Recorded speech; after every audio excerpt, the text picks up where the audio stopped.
تو میں نہیں سمجھتا کہ آج کی علمی اور ادبی دنیا کوئی ایسا آدمی پروڈیوس کر سکتی ہے جو اپنے استاد سے اختلاف کو اپنے لیے ایک سزا سمجھے، جو اپنے استاد سے اختلاف کو اپنا وسوسہ جانے، اور جس کی ساری دلچسپی اس بات میں ہو کہ کوئی آدمی اسے ایسا مل جائے کہ اس کے استاد کی رائے جو ہے وہ اس کے لیے پوری طرح قابل تسلیم ہو جائے اور اس کا اختلاف ہوا میں اڑ جائے۔ تو یہ شخصیت کی بہت بڑی بلندی ہے۔ تو غرض سلیم احمد کے اتنے پہلو ہیں کہ ان کی کالم پڑھیں، ان کے ڈرامے پڑھیں، مطلب بہت ہی ہمہ جہت شخصیت اور کارناموں والے تھے۔ ان کا اپنے استاد کے ساتھ ایک مسئلہ پیدا ہو گیا۔ ان کے استاد بھٹو صاحب کے عاشق تھے، محمد حسن عسکری، ذوالفقار علی بھٹو صاحب کے، اور سلیم احمد ان کے مخالف تھے۔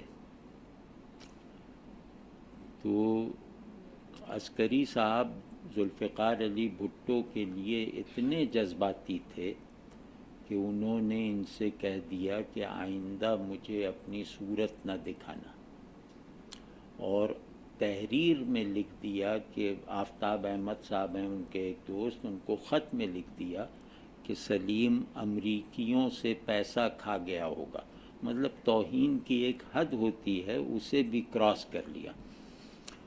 تو سلیم احمد کو انہوں نے اپنے سامنے آنے سے منع کر دیا۔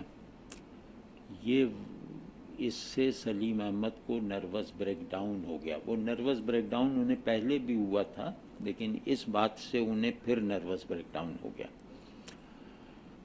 تو یہ وہ زمانہ چل رہا تھا کہ ایک دن سلیم احمد کی بیٹھک میں عسکری صاحب اپنے بھانجے امیم اختر کو لے کر داخل ہوئے۔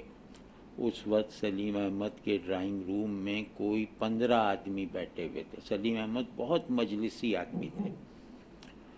تو 15 آدمی جو سب کے سب ان کے معتقد شاگرد اور مداح تھے، وہ بیٹھے ہوئے تھے کہ عسکری صاحب آئے، اور عسکری صاحب نے گھڑی یوں دیکھی اور کہا کہ یہ منو اس کا عرفیت تھی امیم اختر کی، کہا یہ منو نے تمہیں کہیں ٹی وی پر غزل پڑھتے دیکھ لیا ہے، یہ کہہ رہا ہے کہ مجھے سلیم احمد سے غزلیں سنوا دو، تو تم ذرا اسے کچھ غزلیں اپنی سناؤ۔ اب منو جو ہے وہ 18-19 سال کا لڑکا، تو سلیم احمد نے فوراً غزلیں سنانا شروع کی، اور عسکری صاحب ابھی بیٹھے نہیں ہیں۔ تو عسکری صاحب نے کہا کہ نہیں، یہ تحت اللفظ میں بھی کوئی غزل سنائی جاتی ہے، ترنم سے سناؤ۔ اب وہ اس وقت سچویشن یہ تھی کہ سلیم احمد کے اگلے 2 دانت نکلے ہوئے تھے، وہ گفتگو بھی کرتے تھے تو ایک سیٹی کی سی آواز آتی تھی، تو اور زندگی میں وہ کبھی گنگنائے بھی نہ ہوں گے، ٹھیک ہے نا، باتھ روم سنگنگ بھی انہوں نے کبھی نہ کی ہوگی۔ تو ان سے یہ کہنا کہ ترنم سے غزلیں سناؤ اس بے وقوف بھانجے کو، تو سلیم احمد نے ترنم سے شروع کر دیا، اور یہ ترنم سے شروع کیا تو انہوں نے روکا، کہا کہ نہیں مجھے سننے کی ضرورت تھوڑی، اب نماز کا وقت ہو رہا ہے، عصر کا وقت ہو رہا ہے، تو میں نماز پڑھ کے آتا ہوں، جب تک تم اسے غزلیں سناتے رہو ترنم کے ساتھ۔ اب جناب وہ عصر پڑھنے گئے اور مغرب پڑھ کے واپس آئے، اور سلیم احمد اس سارے دوران میں انہیں ترنم سے غزلیں سناتے رہے۔ لوگ بیٹھے رو رہے تھے اس بے بسی پر، باقاعدہ آنسوؤں سے عطر نفیس وغیرہ۔ تو داخل ہوئے اور آتے ہی کہا کہ منو بس اب سن لیا نا، چلو، اسے اٹھایا اور سلام دعا کے بغیر چلے گئے۔ تو جب چلے گئے تھوڑی دیر بعد فضا ذرا سا بحال ہوئی، تو تو کسی نے کہا کہ عسکری صاحب نے یہ کیا ظلم کیا ہے، یہ کس چیز کا بدلہ لیا ہے؟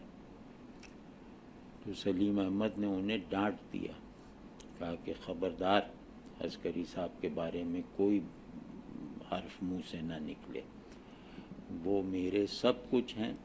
وہ اگر مجھ سے کہتے کہ چوراہے پر کھڑے ہو کے جوتوں کا ہار گلے میں ڈال کر ترنم سے اپنی غزلیں سناؤ تو میں یہ کرنے کو بھی تیار ہوں۔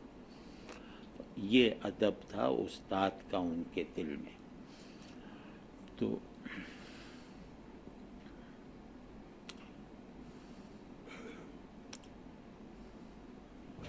یہ سب ان کی باتیں ہیں اور یہ سب جانتے ہیں۔ تو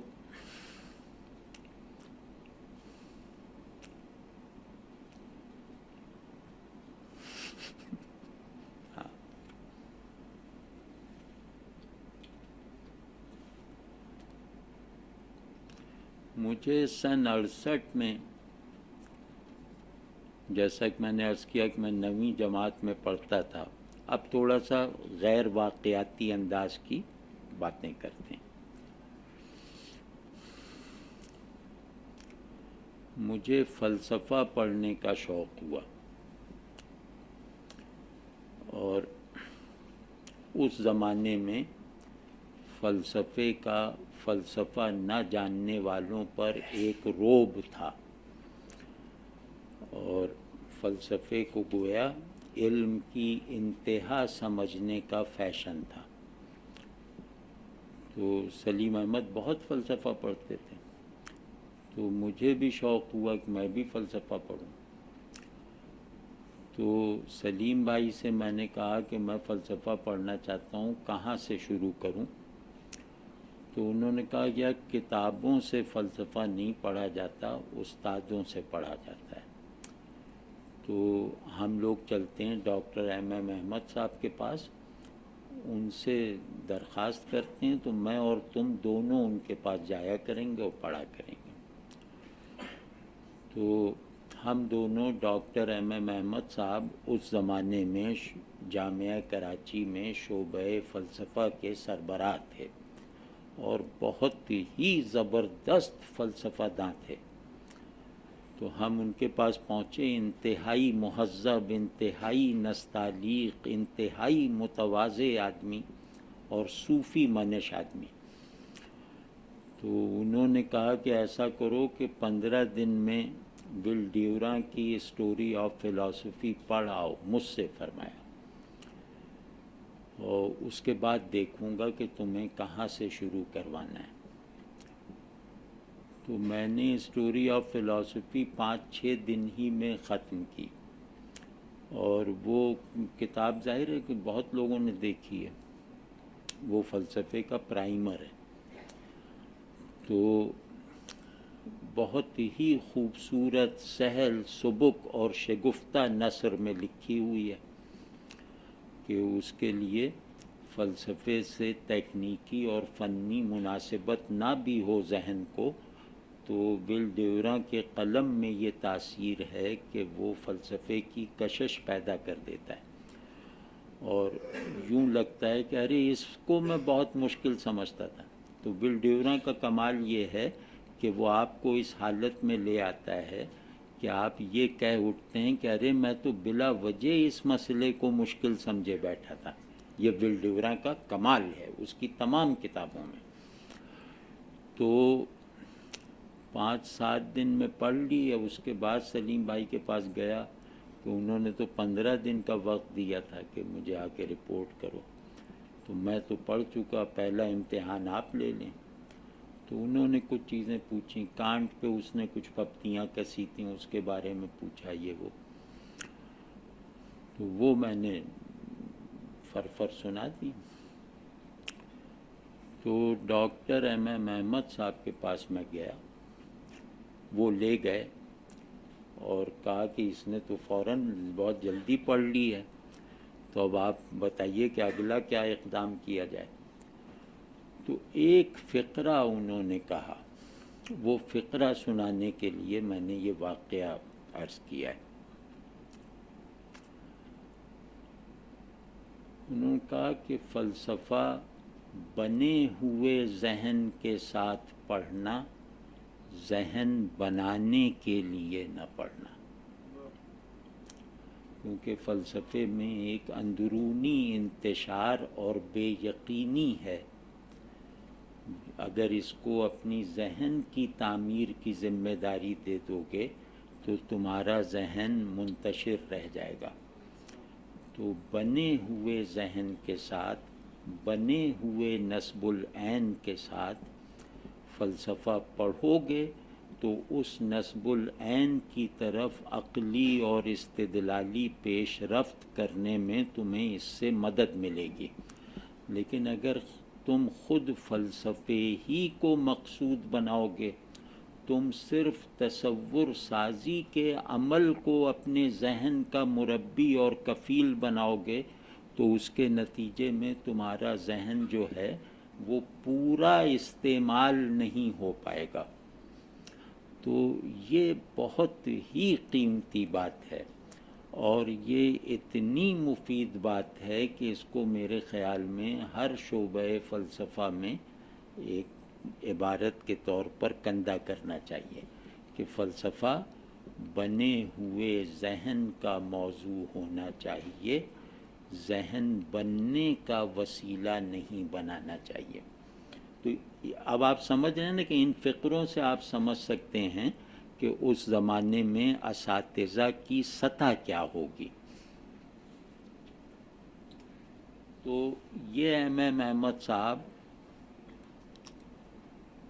دوسری یا تیسری نشست میں، اب بھائی 10 منٹ رہ جائے تو مجھے اشارہ کر دیجیے گا، 10 منٹ اگر رہ جائے تو، کیونکہ ابھی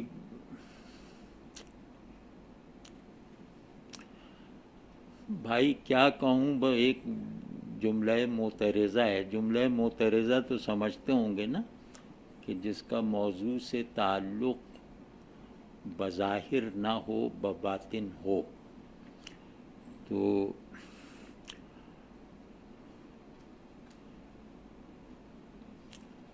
میں اپنے آپ سے بالکل غیر مطمئن ہوں اور رہا ہوں، اپنی زندگی سے پوری طرح مطمئن ہوں.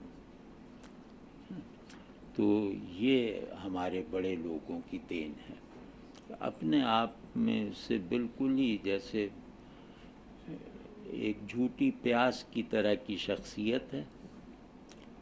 اس جھوٹی پیاس کو سچا ہونا اس آب حیات نے سکھایا جس میں سقائی کا فریضہ میرے اساتذہ ادا کر رہے تھے. تو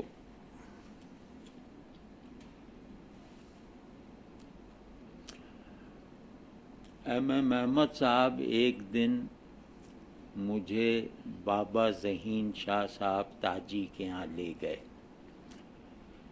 کہنے لگے کہ اب تم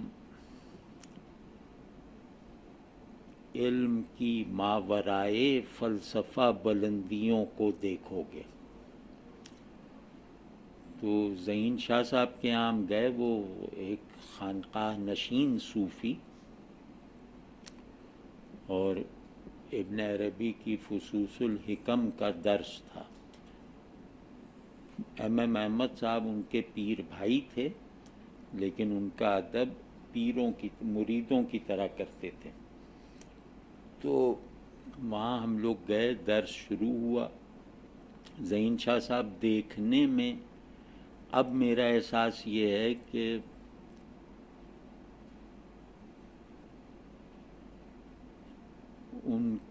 ان کی شخصیت ایسی تھی کہ اس سے جیسے ایک جمالیاتی اٹھان محسوس ہوتی تھی آدمی کو اپنے اندر. وہ اتنے خوبصورت اور اتنے وجیح آدمی تھے کہ انہیں دیکھنے میں آنکھ، ذہن اور دل تینوں شریک ہو جاتے تھے، اور تینوں کو جیسے تسکین سی ملتی تھی ذہین شاہ صاحب کو دیکھ کر. اچھا، میں ان سے بالکل 100% اختلاف رکھتا ہوں، لیکن کیونکہ میری تربیت اس طرح ہوئی ہے کہ جن سے اختلاف ہو ان کی خوبیوں کو زیادہ شدت سے محسوس کرنے کی کوشش کرو. تو اس وجہ سے یہ بات میں عرض کر رہا ہوں. تو مجھے تصوف کی اس تعبیر سے بھی پورا اختلاف ہے جو بابا ظہین شاہ تاجی کی تھی. مجھے تصوف کے نام پر اس بود و باش اور نظام العمل سے یکسر اختلاف ہے جو ان کا معمول تھا. تو اور بلکہ یہ کہ اس خاص طرح کے صوفیانہ منہج میں رہتے ہوئے دین اور نبوت اور توحید وغیرہ کا جو تصور ان کے یہاں راسخ تھا اور جس کی وہ تعلیم دیتے تھے، وہ سارا کا سارا میری نظر میں مطلب ناقابل قبول ہے، سارا کا سارا. تو لیکن اس کے باوجود میں ان کی دو خوبیاں جو ایم احمد صاحب نے میری تعلیم کی سطح کو بلند کرنے کی غرض سے ان کے پاس لے گئے، وہ غرض پوری ہو گئی. وہ یہ تھا کہ انہیں دیکھنا باقاعدہ جیسے دل میں ایک حال پیدا کرتا تھا، جیسے ذہن میں کوئی اچھا سا جگمگاتا خیال پیدا ہو جائے اور دل میں کوئی اچھوتا سا حال پیدا ہو جائے، آنکھوں کو کوئی ایسا منظر نظر آئے جس میں نادیدہ پن دیدہ پن پر غالب ہو. تو یہ سب تاثرات انہیں دیکھ کر محسوس ہوتے تھے، بہت زبردست. تو پھر فصوص کی کوئی انہوں نے فص کا کوئی ٹکڑا پڑا. اس کے بعد مراقبے میں چلے گئے اور مراقبے میں 2-4 منٹ رہنے کے بعد آنکھ کھولی اور گفتگو شروع کی، شرح میں اس کی گفتگو شروع کی. میں یقین سے کہہ سکتا ہوں کہ میں نے ایک بہت ہی ڈیپ فلاورنگ کا ایسا عمل ذہین شاہ کی گفتگو کے علاوہ کہیں نہیں دیکھا.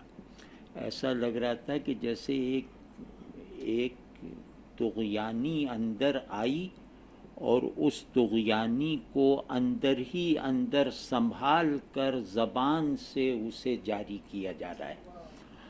تو بہت زبردست گفتگو.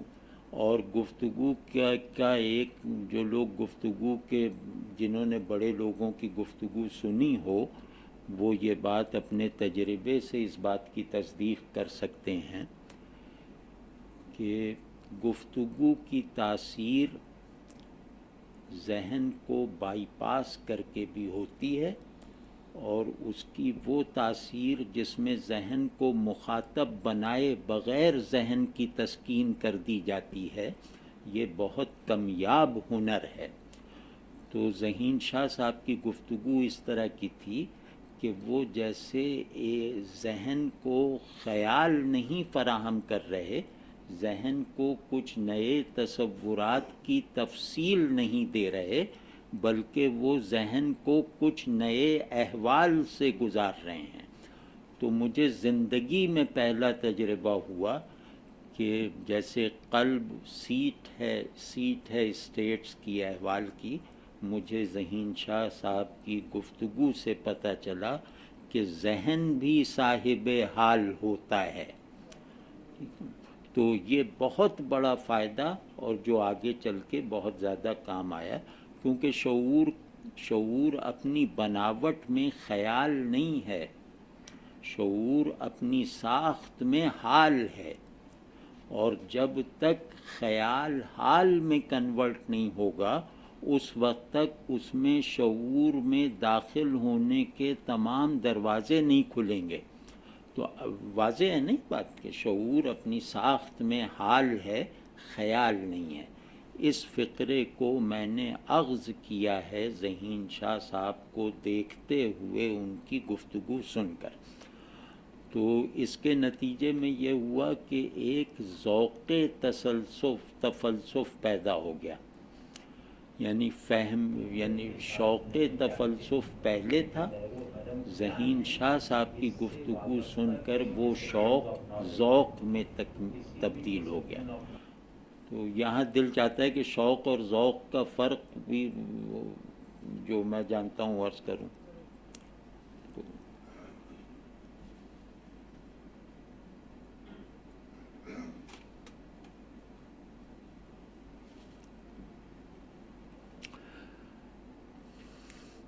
شوق کہتے ہیں بے حصولی کی سچویشن میں حاصل کرنے کے جذبے کو. بے حصولی میں حاصل کرنے کا جذبہ شوق ہے. اور ذوق کہتے ہیں حصول کے بعد اس کے اگلے مراحل، اس کے اگلے غیر متناہی مراحل کو طے کروانے والی قوت کو. تو شوق قبل از حصول ہوتا ہے، ذوق بعد از حصول ہوتا ہے، ہے والا حصول. تو یہ والا ذوق پیدا ہو گیا، یعنی ایسا لگنے لگا کہ گویا فلسفہ اپنے سبسٹنس کے ساتھ مجھے حاصل ہو گیا ہے، اب اس سبسٹنس کی مینیفیسٹیشنز دیکھنے کے عمل کو جاری رکھنا ہے. یہ ذہین شاہ صاحب کا احسان ہے. تو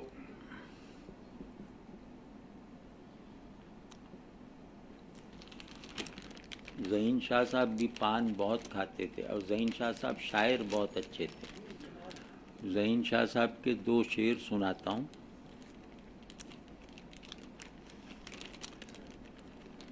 ایک نعت کا شعر ہے، ایک بار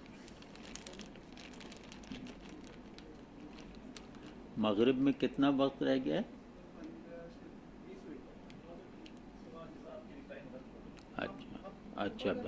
اچھا میں جو بہار آئی میرے گلشن جاں سے آئی، جو بہار آئی میرے گلشن جاں سے آئی، خاک کے ڈھیر میں یہ بات کہاں سے آئی. نعت کا ایک نعت کے 2 اشعار ہیں ان کے. خوش رہیں تیرے دیکھنے والے. اب یہاں استادی دیکھیے، تجھ کو نہیں کہا، تیرے کہا. خوش رہیں تیرے دیکھنے والے، ورنہ کس نے خدا کو دیکھا ہے. اور ذہین اللہ والے چومتے ہیں میری آنکھوں کو، ذہین اللہ والے چومتے ہیں میری آنکھوں کو، محبت نے عطا کی ہیں مجھے وہ پاک بھی آنکھیں. تو چلیں اب وہ کیونکہ سوال جواب کا بھی ہونا ہے تو یہ جہاں تک ہے یہیں روک دیتے ہیں. تو لیکن یہ کہ بھائی یہ بہت سے لوگوں کا ذکر نہیں ہو سکا.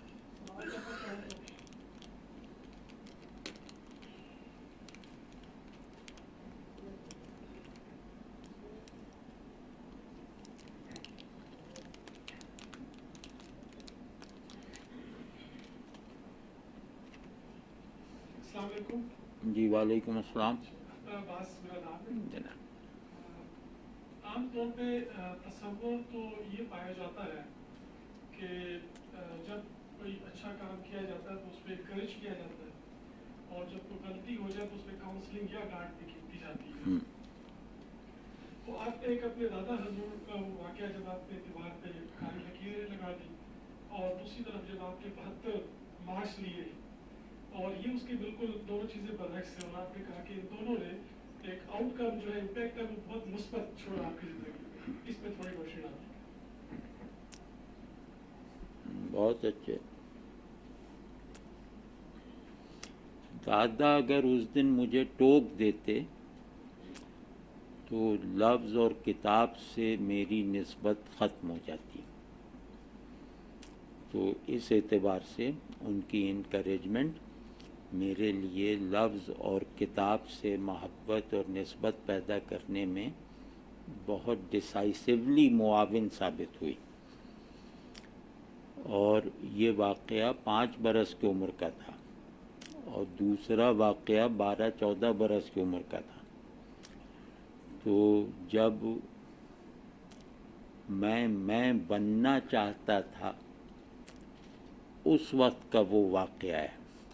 تو انہوں نے مجھے یہ کہہ کر میں بننے سے روک دیا.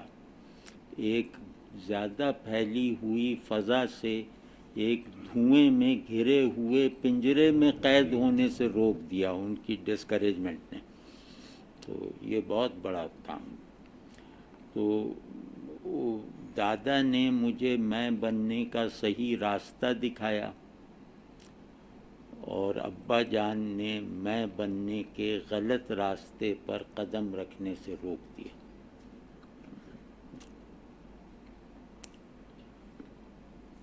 السلام علیکم. وعلیکم السلام. سر میں خود شعبۂ تدریس سے وابستہ ہوں اور میرا یہ سوال ہماری پوری تہذیب کا جو تعلیمی مزاج ہے اس کی بحاف پہ آپ سمجھ لیں، بلکہ جو نوجوان نسل ہے جو تعلیم سے وابستہ ہے آپ اس کی بحاف پہ سمجھیے. ہماری جتنی کنٹمپریری سویلائزیشن ہے اس کا جو تعلیمی مزاج ہے، جو فلسفہ ہے، اس کی ڈرفٹ یہ ہے کہ کبھی بھی کسی مضمون یا علم کے کسی شعبے میں بنے ہوئے ذہن کے ساتھ نہ آیا جائے. آپ اس کو یہ کہہ لیں کہ یہ لنچ پن ایک فلسفہ ہے، آرگیومنٹ ہے ہماری کنٹمپریری سویلائزیشن کا. آپ نے جو بات کی وہ اس سے بالکل اپوزٹ ہے. یہ سوال میرا ذاتی سوال نہیں ہے، اس کو شیطان کی وکالت سمجھ لیں آپ کہ موجودہ تہذیب سے جب ہم مکالمہ کرتے ہیں اس سوال کی بنیاد پہ، جو کہ بہت ویلڈ کویسچن ہے کہ اگر ہم فلسفہ یا کوئی بھی شعبہ تعلیم اس میں بنے ہوئے ذہن کے ساتھ آئیں گے تو وہ تہذیب ہمیں یہ کہتی ہے کہ آپ نے تعلیم کے مقصد کو قبل از پیدائش ختم کر دیا، اس کو ختم کر دیا. تو اس پہ آپ کیا کہیں گے؟ یہ بہت اگر اس پہ الیبوریٹ کریں کیونکہ ہمارا جتنا سویلائزیشنل ڈرفٹ ہے وہ اس بنیادی مقدمے کے اپوزٹ ہے. شکریہ. بہت اچھا، بہت عمدہ، ماشاءاللہ. میں اس کو مطلب تفصیلی جواب کا موقع نہیں ہے، لیکن آپ ماشاءاللہ ظاہر ہے فلسفہ وغیرہ تعلیم وغیرہ مجھ سے زیادہ جانتے ہیں. تو یہ جامی صاحب بڑے قابل آدمی ہیں. یہ تعلیم ایک اصول، ایک تصور علم کے تابع ہوتی ہے، یعنی علم کا تصور علم پر حاکم ہوتا ہے. تو جو کہہ رہے ہیں بنے ہوئے ذہن کے ساتھ، وہ یہ ہے کہ بنے ہوئے تصور علم کے ساتھ اور بنے ہوئے آئیڈیا آف دی نون کے ساتھ اس میں اب داخل ہو تو باقی تو آزادی ہی آزادی. یہ دائرہ اتنا بڑا ہے کہ میرے علم کا تصور یہ ہے کہ ہر علم کی حرکت خدا پر پہنچ کر مکمل ہوتی ہے، چاہے وہ علم میز کرسی کا ہو یا آسمان کا ہو. یعنی میرے شعور میں کچھ جان لینے کی کیفیت میرے اندر معرفت الہیہ کا ایک حال اگر نہیں پیدا کرتی تو میں نہ اس تعلیم سے فائدہ اٹھا رہا ہوں نہ اپنے تصور علم سے وفادار ہوں. تو اپنے بیسک تصور علم، اپنی پرنسپل ایپسٹیم سے وفادار رہتے ہوئے ایک علم کو اس کے ڈسپلن میں، اس کے اپنے ماحول آزادی میں حاصل کرنا، اس میں کوئی تضاد یا ٹکراؤ نہیں ہے.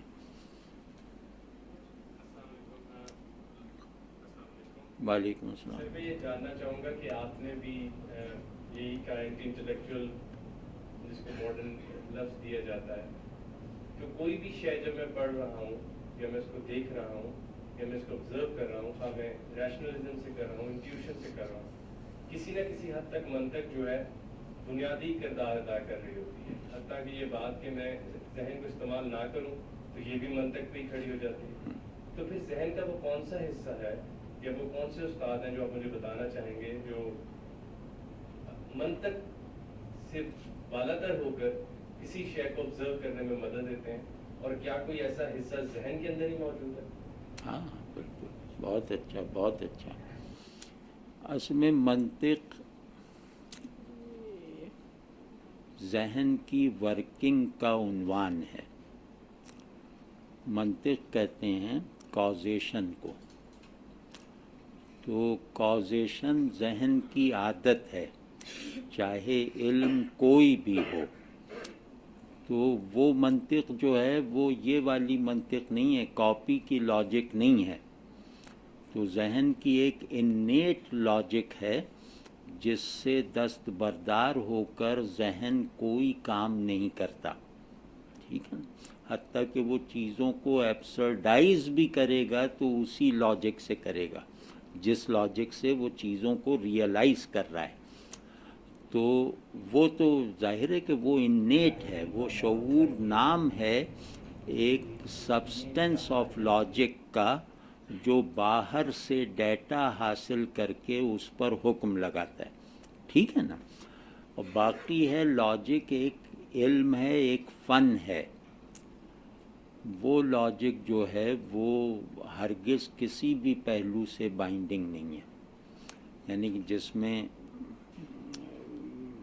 لاجک ظاہر سبھی جانتے ہیں کہ لاجک اپنے قوانین کے ساتھ بائنڈنگ نہیں ہے، لاجک شعور کی عادت کے طور پر بائنڈنگ ہے، ٹھیک ہے.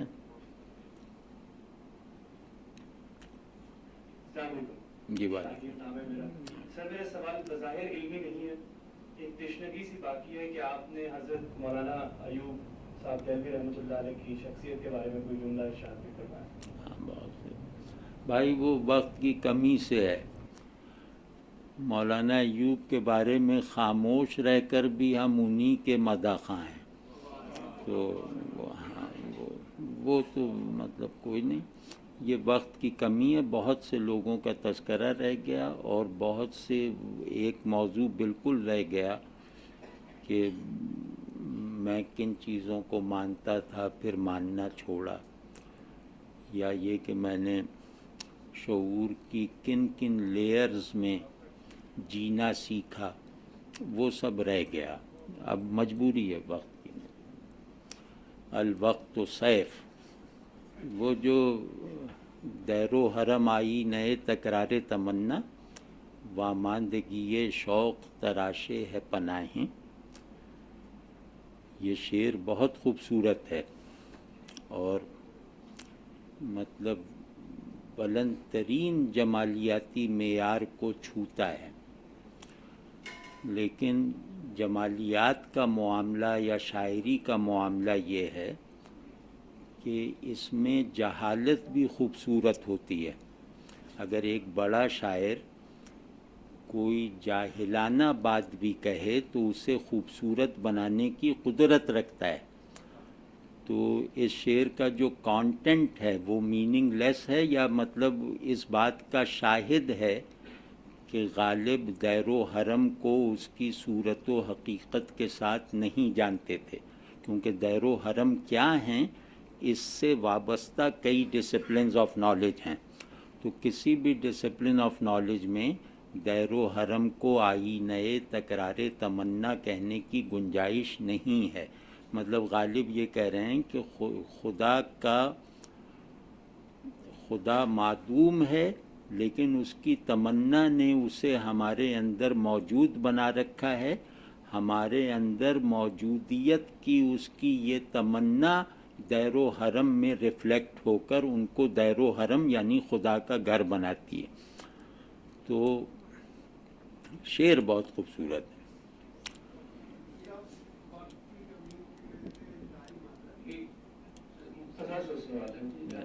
میرا نام ظفر حسن رضا ہے. سوال یہ ہے کہ آپ نے اپنی زندگی کے تعلیمی، علمی اور تحقیقی سفر سے کچھ خیالات کیے ہیں، تو اس سے آپ کی زندگی میں تنازع نظر آ رہا ہے. علمی طور پر بھی اس میں ادب بھی ہے، فن بھی ہے، تصوف بھی ہے، فلسفہ بھی ہے، سب چیزیں ہیں. تو یہ اس نظام تعلیم سے تعلق رکھتا ہے جو آپ کے زمانے میں تھا. اس وقت جو نظام تعلیم ہے وہ تخصیص کی طرف اس کا رجحان ہے. تو آپ کیا سمجھتے ہیں کہ یہ کامیاب نظام تعلیم ہے؟ آپ کے دور کے نظام تعلیم سے اگر اس کا موازنہ ہے تو کیا یہ اس وقت جو طالب علم جو ہے علم حاصل کر رہے ہیں وہ آنے والی زندگی میں اس انداز سے کامیابی حاصل کریں گے جس کو آپ سمجھتے ہیں کہ وہ سعادت حاصل کر سکیں گے؟ بہت اچھا.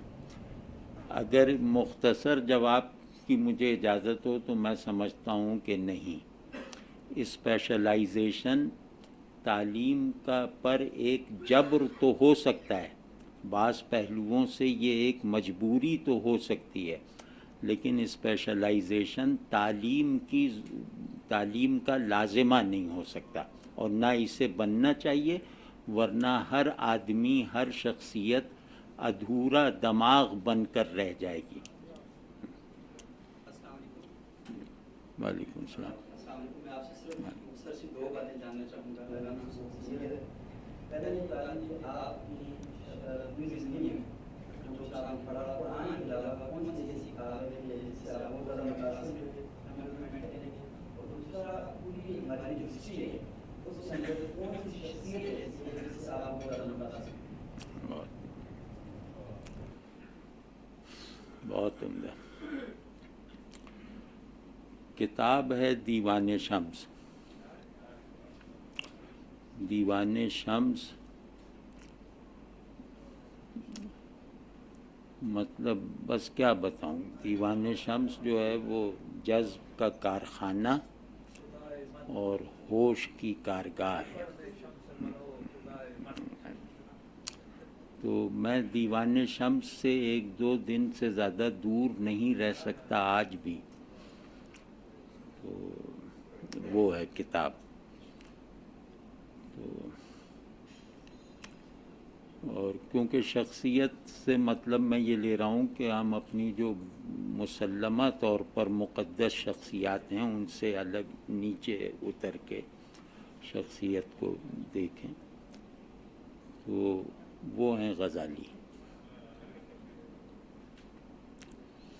غزالی دیکھیں فلسفے کا ایک بہت بڑا ازلی مسئلہ ہے کہ جب سے فلسفے نے یہ ٹرن لیا نا کانٹ کے آنے سے، ہیوم کے آنے سے، کہ فلسفے کا بنیادی سوال یہ نہیں ہونا چاہیے کہ وجود کیا ہے، بنیادی سوال یہ ہونا چاہیے کہ علم کیا ہے۔ یہ کانٹ نے اس پہ مہر لگا دی۔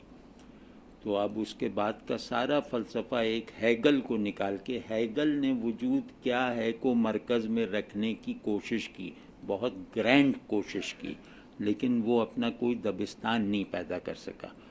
سارے فلسفیانہ مکاتب فکر علم کیا ہے کہ سوال سے الجھے ہوئے ہیں، ٹھیک ہے نا، ایپسٹیمالوجی فلسفہ بن گئی۔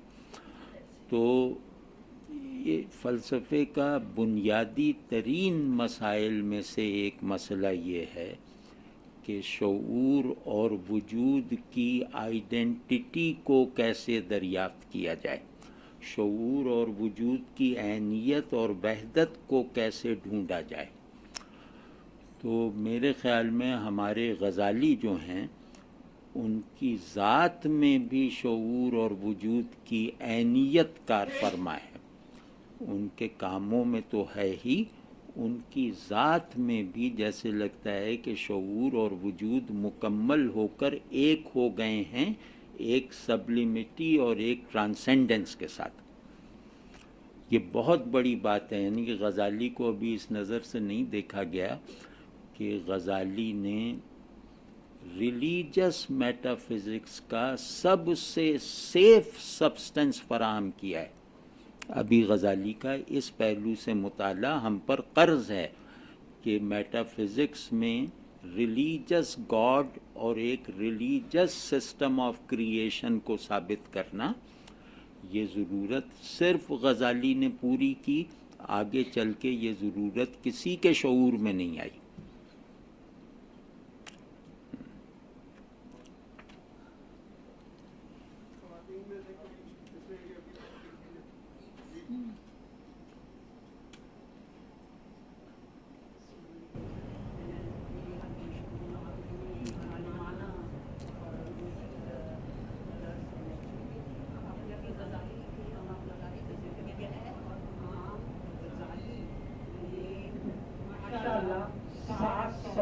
سال تک پورے یورپ اور پوری دنیا پہ اپنی اسی تعلیم اور علم حاصل کرنے کے فلاسفی اور ایجوکیشن کی فلاسفی اور ٹیچر کتنے کیسے کوڈ آف ایتھکس رکھتے ہیں، اسٹوڈنٹس نے کیسا کوڈ آف ایتھکس، جب یہ 700 سال تک ہم مسلمان دنیا پہ چھائے رہے اپنی اسی فلاسفی کی وجہ سے، فلاسفی آف ایجوکیشن کی وجہ سے، تو کیا وجہ ہے کہ جیسے ابھی ذکر ہوا ہے کہ اسپیشلائزیشن کا ایجاد ہے، تعلیم تو سب سے پہلے لنگوسٹکس کو جنم دیا، ایک سبجیکٹ دیا جو کہ آج کل کہتے ہیں ماڈرن ہے، تو وہ تو 11ویں صدی میں آ گیا۔ پھر دوسرا یہ غزالی نے ہمارے لیے، امام غزالی صاحب نے ہمارے لیے اتنا اچھا کلیئر راستہ متعین کر دیا، student support, teacher support of ethics, اور ایمارڈ ہمارے اپنے happiness, how to be happy in the world through education, اور یہ ہم چیزیں اپنے سلیبس میں کس طرح لا سکتے ہیں، جبکہ اکثر اداروں میں سلیبس ریوائز ہو رہا ہے، اس کے لیے اگر آپ روشنی ڈالیں۔ ہاں نہیں، بہت اچھا، آپ نے تو ساری روشنی ڈال ہی دی، تو وہ بالکل صحیح ہے۔ غزالی ایجوکیشن فلاسفی کے بھی امام ہیں، اور بلکہ اپنے زمانے کے نظام تعلیم سے بے اطمینانی ہی نے ان کے اندر دور تشکیک شروع کیا تھا۔ تو غزالی کا میں ایک مطلب ان کے پورے تصور تعلیم کا ایک نقطہ عرض کرتا ہوں جو ہمارے یہاں مکمل طور پہ لیک کرتا ہے ہمارے نظام تعلیم میں، کہ تعلیم ایکٹ آف نوئنگ نہیں ہے، ایکٹ آف بینگ ہے۔ تعلیم کچھ جاننے کے لیے نہیں ہے، کچھ ہونے کے لیے ہے۔ تو بس اگر، اور علم اسی کو کہتے ہیں، علم کہتے ہیں اپنے وجود کو زیادہ سے زیادہ فلفل کرنا اپنے شعور کی مدد سے۔